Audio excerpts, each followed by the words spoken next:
So mga kasanay, tingnan po natin mamaya ulit yung kasunod na gagawin natin itong pagsasakay-sakit. Samantalang po muna mga kasanay, paalam pa muna itong kasunod.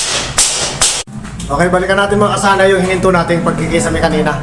Bali, ayan po, nailatag na po natin lahat ng 24 by 24 inches na na metal farming. So ngayon po, maglalagay po tayo ng carrying channel. At makikita ko po sa inyo mga kasanay. Okay.